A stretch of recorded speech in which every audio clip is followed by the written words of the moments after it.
February race in Atlanta is once again decided by a photo finish, but instead of at the start-finish line, this time it was the moment of caution in turn 3 as they wrecked behind them on the backstretch. Let's break it all down right here, next. Welcome back to OffThrottle, everyone. My name's Andy, and let's talk about the Cup race today in Atlanta. But first, I just want to touch on the penalty that was assessed to Chase Briscoe and the 19 team at Joe Gibbs Racing this past week.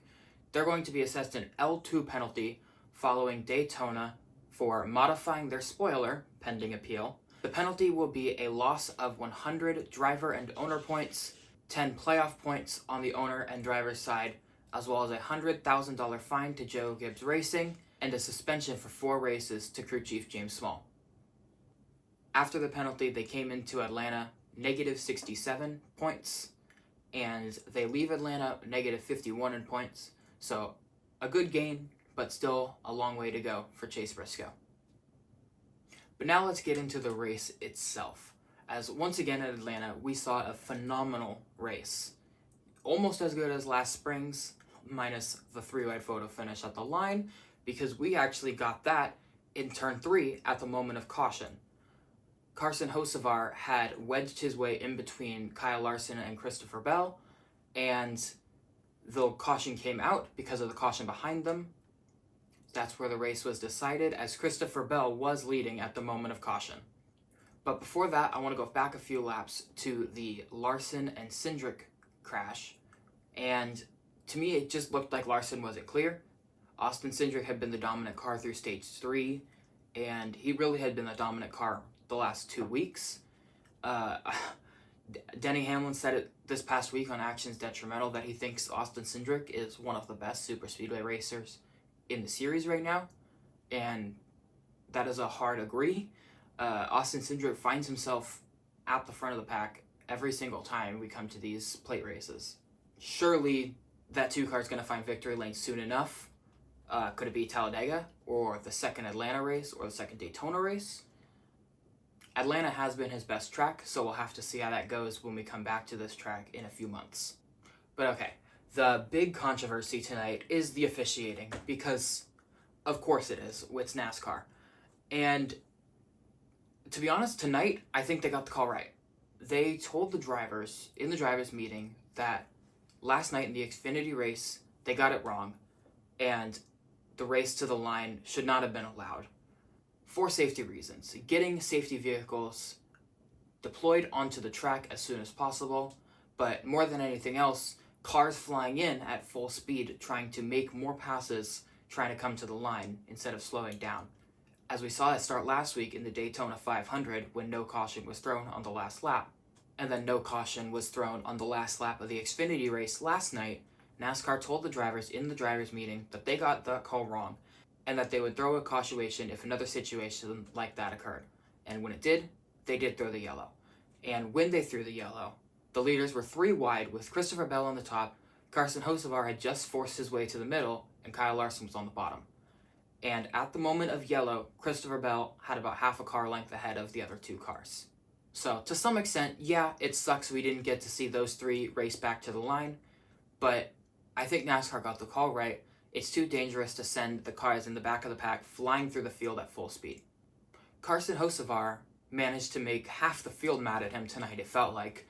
But the 3 primary ones were Ryan Blaney, Kyle Busch, and Ross Chastain. And with Kyle Busch, that was early on in stage 1. Kyle says that he put him in the wall and was just making moves and filling gaps late and making moves that you should be making with 30 to go, with 130 to go, 230 to go. And then with Ryan Blaney, he hit Ryan Blaney in the right rear in the bad spot going into turn 3 and really just cleaned out the 12, really. Blaney was as angry as Blaney normally is on the radio, but it became the second time during this race that a driver had a problem with Carson Hocevar. And then during the closing laps, he and Ross Chastain had an incident of some kind that led to Ross talking to him after the race, or it could have just been Ross talking to someone that he mentors. I know Ross Chastain and Carson Hocevar have a very good relationship, and it could have just been as much as Ross saying, hey, I've been there, you need to rein it in a little. I don't know. But I'd be willing to bet those were not the only 3 drivers that were not too thrilled with Carson Hocevar tonight. I want to take a look at some of our top finishers now, and first, I just want to give a shout out to BJ McLeod, showing it in the unsponsored 78 car and running in top 25. And he really feels like a remnant of the days of old, where you show up at the track, qualify your car with or without a sponsor, and try to pick up a sponsor by Sunday. Now, that didn't happen this weekend, but hoping for the best for BJ McLeod, and hoping we see him again at the track later this season. Austin Cindric 28th hurts. He was the best car tonight, and probably has been the best car both weeks so far this season, and it's a shame not seeing that 2 car get the results it deserves. And same with that driver. Hey, Austin is incredibly talented, and you can't run that good for so long and not have it come back your way. The more and more that 2022 Daytona 500 looks less like a fluke and more just like someone who's skilled at these types of racetracks. John Hunter Nemechek gets to a 10th place finish tonight, as that's back-to-back top 10s to start the season for that 42 car. And that is huge for Legacy Motor Club. That is huge for them to get off the ground running in 2025. A lot of the top 10, though, is the drivers you'd expect to see here on a super speedway.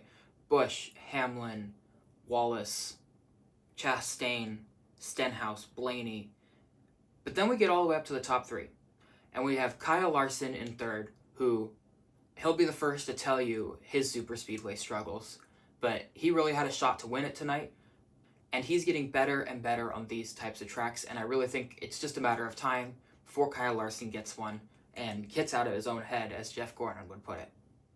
Then in P2, you have Carson Hocevar. And while he may have had some drivers mad at him, this was a phenomenal showing by the second-year driver.